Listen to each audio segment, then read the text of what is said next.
Hello there. Tonight I'm going to talk about, well, again, the Chinese military capability. I'm more going to talk about the economic warfare that is happening here in North America by the Chinese, in that they seem to have all the money. White businessmen have sold our jobs down the drain to these people, and they're coming here as immigrants to. I live in the Vancouver area, and they're buying up all the houses, driving up the prices so that your average Canadian can't afford to own a house anymore or even a property. I'm fortunate because I inherited a down payment, but a lot of other people don't have that luxury. And it's because of the economic warfare. Houses shouldn't be this expensive, but they are because it's not poor working class Chinese that are coming to Canada. It's wealthy businessmen who have stolen their money, probably, off the sweat and blood of their fellow countrymen, which is rather despicable. And now they're looking for a place to put their money in for safekeeping. And property is usually a fairly safe game. Although, the government or even a militia could come up and snatch it anytime they wanted to, appropriate it. But there are various mechanisms of control that prevent that from happening. It's kind of funny. All the casinos around this area, all owned by Chinese. I mean, this isn't Las Vegas or anything like that, but it goes to show you that kind of evil industries where there's money being transferred here and there. Some people win, some people lose, but that they're controlled by the Chinese. And as we know, uh, casinos are scary places. If you ever watched that movie 21, it's probably watered down, but it's a good movie about casinos. Anyway, that's one thing. They are coming here in droves, in with tons of money. Like there's no shortage of young Asian punks driving BMWs that their dad bought them, and their dad lives back in Hong Kong, makes his living there, and buys a house for them, and the mother doesn't make any money, and the kids don't make any money, so they don't pay any taxes. I think if you uh, have property in Canada, you should have to pay taxes. I have to pay taxes just because I live here and he doesn't. That's bogus. Yeah, there are other things at play too. There's a new pipeline that they're proposing, backed by an Indonesian company. Now you're gonna go Indonesians, Chinese. There's no difference, or that's what I'm gonna say anyway, because there's not a lot of difference. They come from the same part of the world. They have the same beliefs. Maybe they're two different countries, but it's an invisible line. And we really don't know who controls the strings behind the scenes. And I can assure you it's one big corrupt entity in that whole region of the world. Uh, yeah, it's quite spooky stuff. This Our bureaucrats have sold us down the river, probably so they can make a mint, probably for selfish reasons, probably because they're cowards and they like to hide behind political correctness. But sometimes political correctness, quite often, actually quite often, does not mean doing the right thing or believing the right thing. It's about talking downward to other people and acting like you're Mr. Right or Mrs. Right or whatever. And quite often they're not. Uh,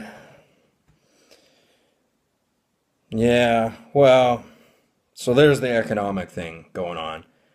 The cyber warfare, the buying up property, the actually having the money to spend on things. And I mean, you might go, oh, he's just jealous. But no, this is a serious problem, and it's a growing problem. More and more white people are being left out in the dark and have no money to continue being able to afford stuff, products or housing or whatever. And very rarely around here you'll see a homeless Asian person. Maybe I'm just not looking in the right places. Maybe I don't want to look in those places. Like Chinatown, for example, that's a spooky place. There are people who do heroin right out in the street. Ew, creepy. So, yeah, I don't go around that area often or ever. Okay, so there's that. I did cover that they spend a disproportionate amount of their money on their military apparatus in China. Who knows how much money they spend? But not only that, they're very deceptive. Some people go, well, they only have an army of 5 million, but I bet they don't. I bet they have an army much larger than that. And not only that, they have things like CSIS, Canadian Secret Intelligence Services, the FBI, CIA, um, an SAS equivalent, all those equivalents, but at much larger scales than our ones because they have such a large population. And their mechanisms of control keep that all hush hush so that it's kind of a mystery. And it's not something you can Google or go on YouTube and see a video describing it because our government and their government want to keep what they do a secret. And it's quite spooky because they're not afraid to do things if they have the ability to. Like, you see how their own population are basically slaves. I mean, it's sad. And I heard rumor that they're actually eating, bits of plastic in their rice and their noodles over there. And you can tell that's an insult to their imperial prestige. So you can bet if you get rice from China around here, man, you better take a closer look at it because it might have a little bit of plastic in it. I get my rice from India. I don't eat a lot of rice anyway, but I think it's pretty on the level. I think I would know if there were plastic in it, but it does make you wonder. Anyway, you might go, ooh, well, what does having plastic in their rice have to do with military capabilities? Well, that's just it. They want the ability to feed you whatever they want, do whatever they want, without you being able to question them. And if their government took over our government in secret and had puppet leaders like Justin Trudeau or Donald Trump or Hillary Clinton or whoever, just lulling us into a sense of security when really they're controlling things from behind the scenes, now that would be scary. And we can't be entirely certain that not happening. I don't think it is, but one doesn't really know. Because the thing is, if somehow they got into this country and took control of it from the inside and just put as their mask a white guy or a white person to protect their interests, like I said, lull us into a sense of security, then they can just slowly take away our freedoms and we won't even notice it. I mean, I think Hitler had a quote to the effect of that. I forget what it was exactly. So, them taking over our government and pretending to be our government is a concerning thing. And you just can't trust these bureaucrats, like I said, man. They're out for their own skin, not for ours. So, they got some cons against them, and a lot of people don't want to accept that. They got all the money, They got a deceiving, despicable country ran by a communist party. Yeah, oh yeah, they're communist, all right. I believe that. I really do. And most people just don't see it. We're just being conditioned to accept that they're here. We should be friendly to them. Um, Racism's being thrown out the window, and people are forgetting why we were racist in the first place. I mean, they're racist, and it's different the way they are. I went to high school with them. I know they're racist. No, they weren't beating me up or anything like that, but they were doing other things. Like they tried to erase me from high school history because I was a bit of a bully. Me and all my friends got our yearbook pictures taken out deliberately for no reason. We were there for the pictures. There's no reason they shouldn't be there, but they were removed anyway because they wanted to rub us out of history, which is another thing I suspect them of doing or wanting to do. Their government anyway is coming along, ridiculing our past leaders and just turning us against our own establishment and then bringing in their establishment with a white person as the mask.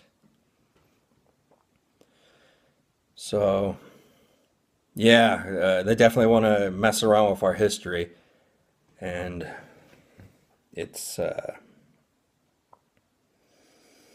you know, even if our guys in the past or, weren't that great, maybe they did something bad in their lifetime and nobody knew about it, but you gotta tend to sort of forget that sort of stuff and just, be proud of your heritage. Yeah, so this isn't even getting into the whole propaganda machine, the subtle subliminal messaging, and just the underflow of what social norms are and what's considered acceptable by mainstream society. Because I don't fit in with it. When people zig, I zag. That's just the way I am. If people don't like me for it, then I don't really care. That doesn't bother me. So I know a lot of people aren't going to like my anti-Chinese videos. Some people might find them interesting, though. I'm allowed to give alternative sources of information if I want to.